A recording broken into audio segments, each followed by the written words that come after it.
A baby girl may soon enter your life.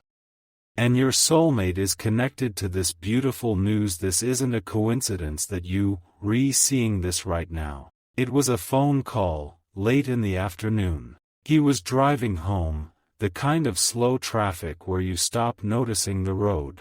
His cousin's name lit up the screen, and he answered with one hand, half distracted. And then his cousin said it, fast, breathless, like she couldn't hold it in any longer. "It's a girl. We just found out. It's a girl." He pulled the car over. He didn't mean to.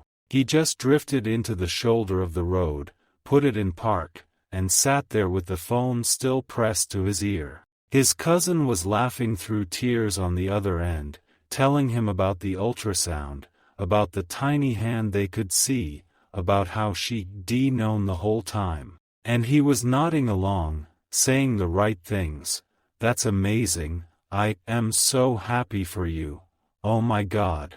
But his chest was doing something he couldn't explain. Because the first person he thought of was you. Not his cousin. Not the baby. You. And he didn't understand why. That's where this story really starts. Not with the call. Not with the news. But with that strange, unguarded second where your face came to him before he could stop it, and stayed. Let me slow down for a moment, because I want you to hear this the way it actually unfolded. Not dressed up. Not exaggerated. Just real. A baby girl is coming into his family soon. That part is real. It might be a niece, a cousin's child, a sister's daughter, some new little person whose life is going to be woven into his in a way he can already feel, even before she arrives. And somehow, in a way he can't quite name yet, you tied to it. Not in a way that makes logical sense to him. In a way that just is. The way some things just are. If you watching this, there's a reason it found you tonight. Maybe you've been feeling a softness in the air lately. A sense that something gentle is forming around you, even though nothing visible has changed. Maybe you've caught yourself looking at small things differently. A child's shoe on a sidewalk, a stroller passing in the park, a name that keeps surfacing in your mind without explanation. That's not random. That's the air around you shifting. Let me take you back to that car. He sat there for almost 10 minutes after his cousin hung up. The engine was still running. The cars on the highway hissed past him in long, even waves. The sun was low, hitting the dashboard at that orange angle that makes everything look like a photograph from a long time ago. And he just held the phone in his lap and stared at it. His cousin had said it's a girl and he had pictured you. That was the part he couldn't shake. He didn't picture his cousin. He didn't picture a nursery. He didn't picture a name. He pictured the way you used to hold a cup of coffee with both hands. He pictured your laugh, the soft one, not the loud one, the one that came out before you were ready to give it. He pictured the way you once looked at a baby in a grocery store and smiled like nobody was watching. He remembered that. After all this time, he remembered that. And he sat in that car and thought, what is happening to me right now? If this message is finding you at the right moment, comment, I receive this love, like the video, and subscribe.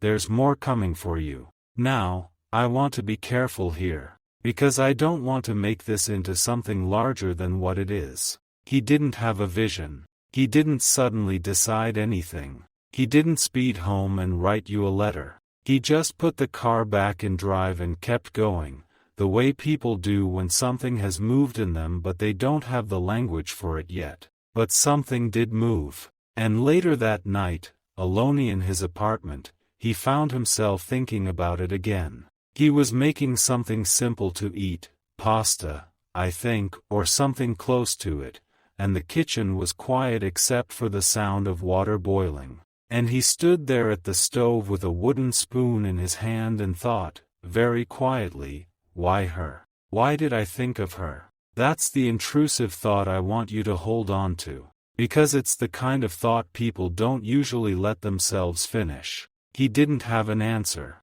He just had the question. And the question stayed with him through the rest of the evening, through the half-eaten dinner, through the unwatched show on his laptop, through the long stretch of time before he finally turned out the light. Have you ever had that happen to you? Where someone surfaces in your mind for no clear reason, and you can't put them back down?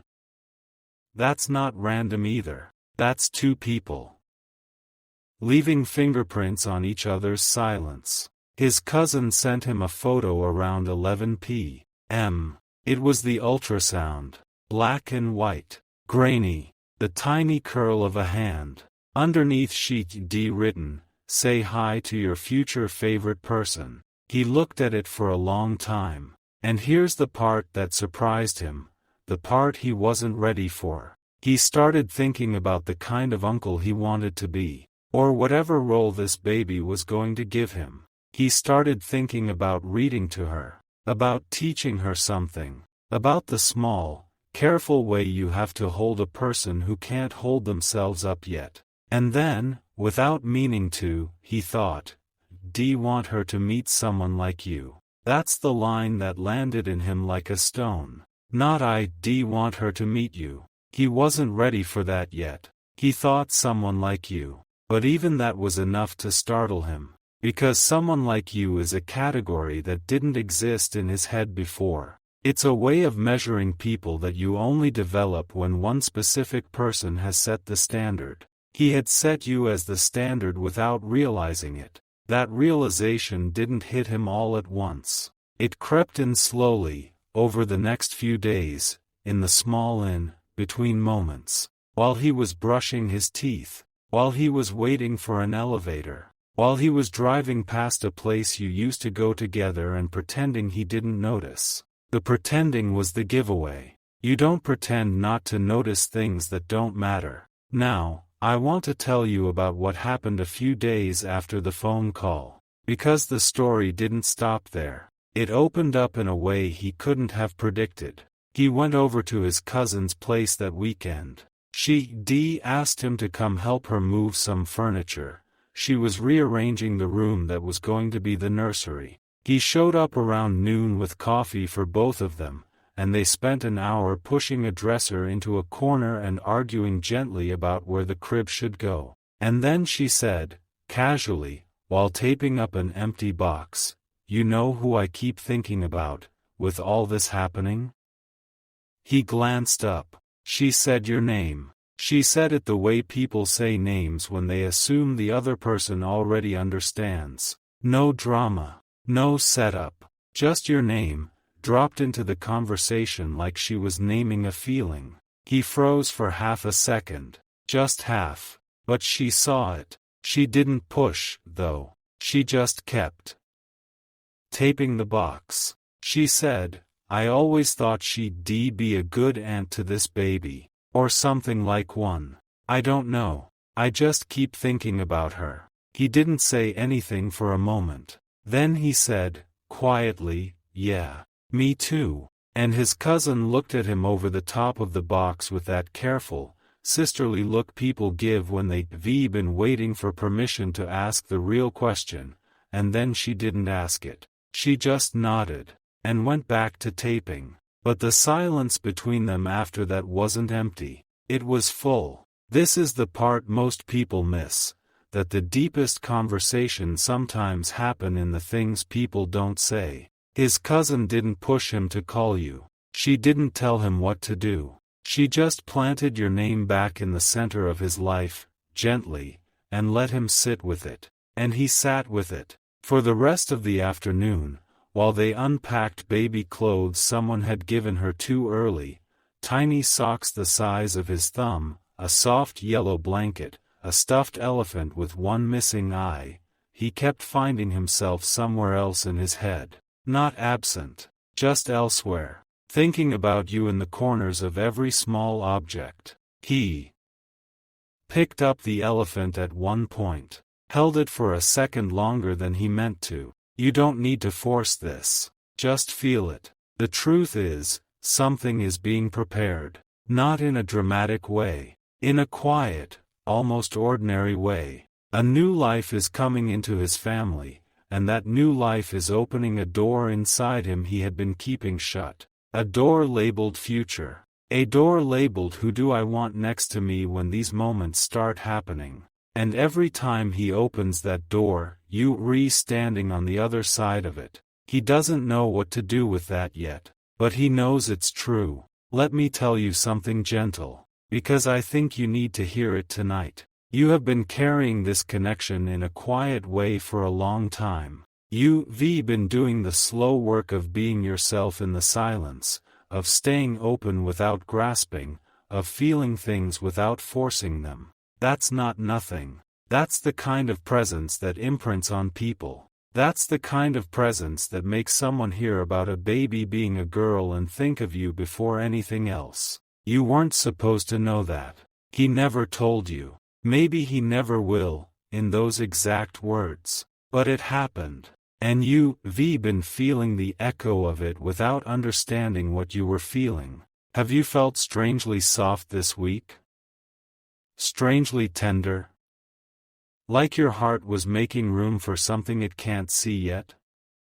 That's the echo. A few nights after the cousin's visit, he was scrolling on his phone, that mindless late-night scroll, the one where you not looking for anything, and an old photo surfaced in his memories. The app does that, you know. It shows you what you were doing on this day, however many years ago. It was a picture of the two of you. Nothing dramatic. You weren't even looking at the camera. You were looking at something off to the side, laughing, and he had taken the photo because he liked the way you looked when you weren't posing. The light was bad. The framing was off. But your face was real. He stared at it for a long time. He didn't screenshot it. He didn't save it anywhere. He just looked at it, the way you look at a thing you trying to memorize without meaning to. And he thought, why does this still feel unfinished? That was the second intrusive thought,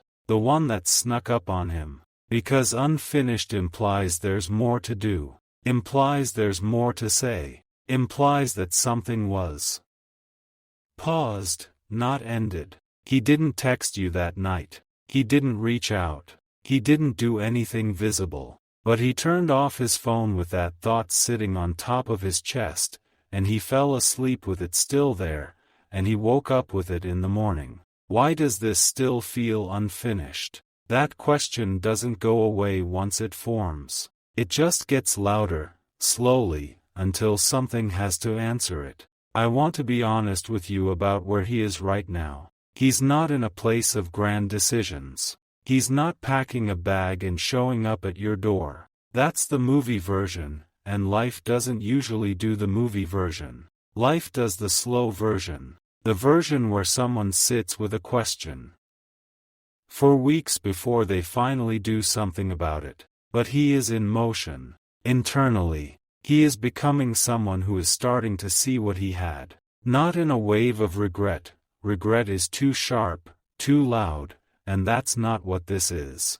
What this is something quieter. It's recognition. It's the sound of a man realizing that the standard he didn't know he had was set by a person he didn't know he was measuring against. You set that standard just by being yourself. That's the part that humbles him, when he lets himself feel it. He thought, for a long time during the distance, that he had walked away from something ordinary. That's the lie people tell themselves to make distance bearable.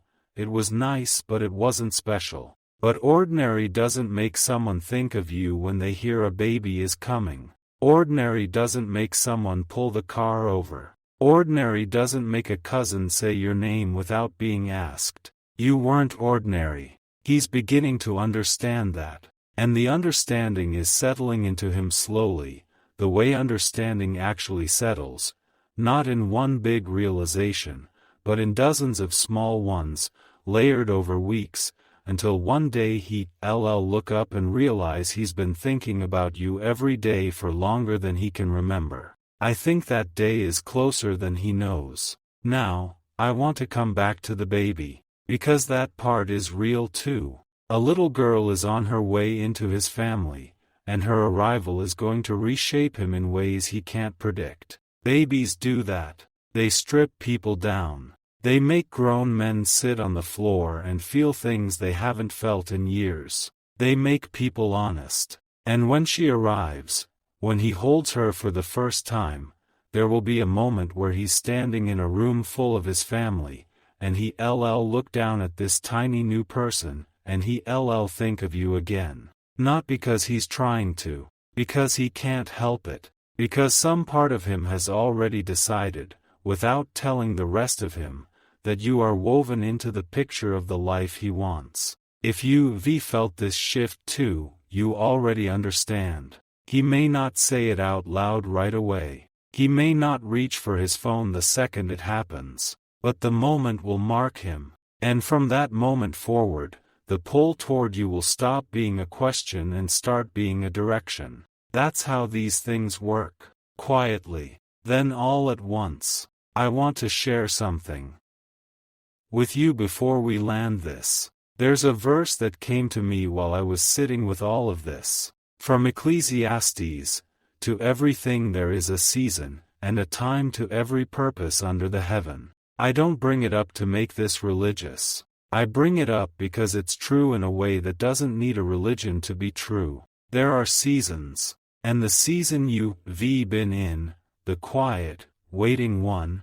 is changing. Slowly. But really, a baby girl is part of that change. Not because she's a sign in some mystical way, but because new life rearranges the people around it. It softens them. It makes them honest. It makes them think about who they want at the table when the years start to count. He's starting to think about who he wants at the table. You at the table in his head. You've been at the table the whole time. He's just now beginning to look up and notice. So tonight, when you go to sleep, I want you to do something simple. I want you to put your hand somewhere soft, your chest, your pillow, the curve of your own arm, and just breathe for a moment. Don't ask the universe for anything. Don't try to manifest. Don't strategize. Just rest. Because something is forming around you that doesn't need your effort to form. It's already in motion. It started before you knew it started. And it's going to keep moving whether you watch it or not. A baby girl is coming. He's already thinking of you in connection to her. His family has noticed something he hasn't fully said. And the quiet recognition that has been building inside him for weeks is going to surface, soon, in a way you'll be able to feel. You don't have to chase any of this. You don't have to text first. You don't have to send the message you've been holding on to. You just have to keep being the person who set the standard without trying to. The person whose face he saw before he saw anyone else's. That person is enough. That person has always been enough. The pull is already happening. The recognition is already underway. And the new life that's about to enter his family is going to bring with it a kind of opening that he won't be able to close again, not the way he closed things last time. Because last time he didn't know what he had. This time, he does. He's starting to. And what they're beginning to realize now, is something they can't walk away from anymore. Not this time.